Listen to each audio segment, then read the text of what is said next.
In this episode, I'm going to show you one of the keys to being a successful physician leader. Leadership is usually called into action when you have something that's not working out the way you want. And you have the urge to ask the question, this isn't working the way we planned. What should we do now? What should we do? And before you do anything, before you leap into action to save the day, let me show you this 3-word stack, 3 magic words that if you use them in this order, you will always be an excellent leader, always aiming the team to a higher and better outcome. It's one of the key skills of physician leadership. Let me show it to you. Let's get started. Hello, and welcome to the latest episode of the Stop Physician Burnout podcast, a physician leadership podcast where you will learn the skills so that we can join together and lead the charge to physician well-being. Skills to earn the respect of your colleagues in the front line, skills to exercise true influence in the C-suite, and take back your job, your practice, your career, and your life.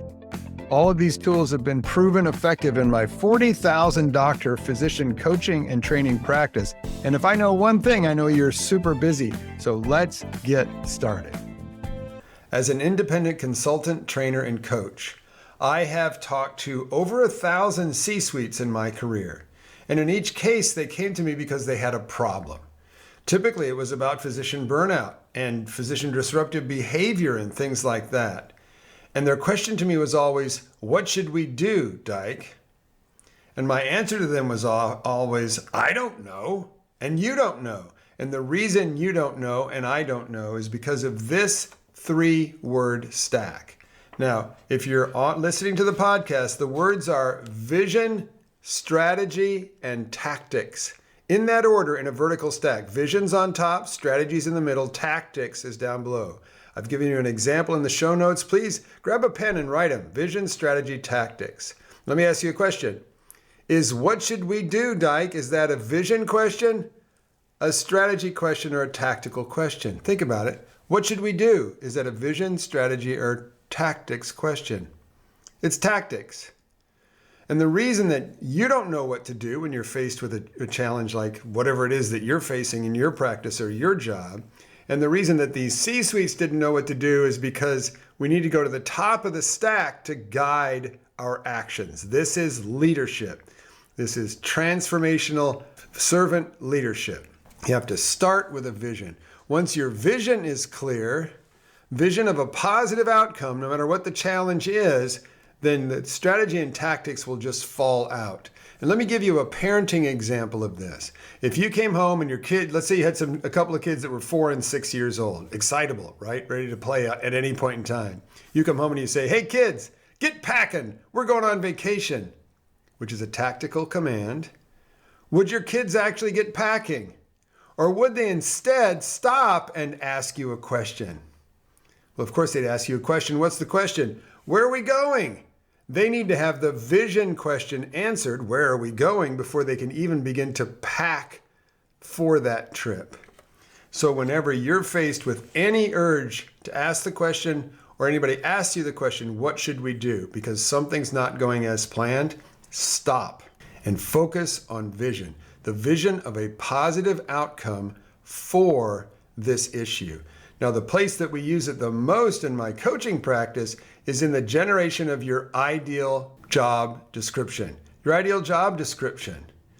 In an ideal world, if you controlled all the aspects of your job, if you had a magic wand, what would your job look like, your ideal job?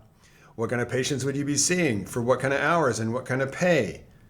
On what kind of team? In what kind of organization? Where in the world? And this is one of the key reasons that burnout is so prevalent in doctors. We don't learn how to create a positive vision for our practice. And so what we do is just cope with the job description we were handed when we signed our contract as an employee.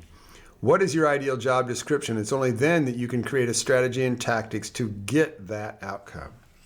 So leadership is about beginning with the end in mind. That's one of Stephen Covey's 7 habits.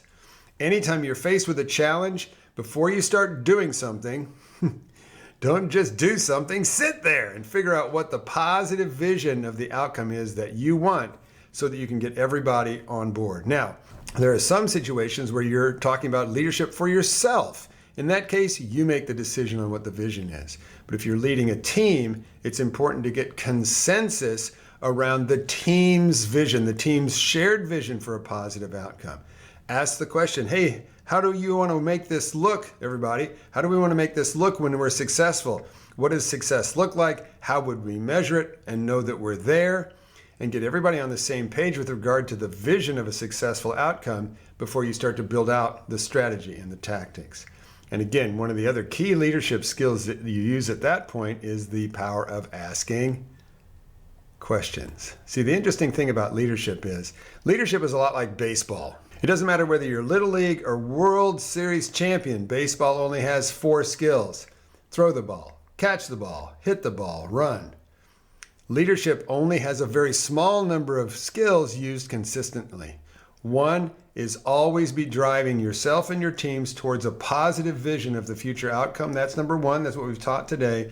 And 2 is lead by asking questions, not giving orders. This is where doctors have to take their doctor hat off rather than giving orders. When we're playing a leadership role, lead by asking questions so you can get the most out of your team. Harvest their learnings, their experience, come up with a collective vision that is the best possible for everybody involved. So there you go.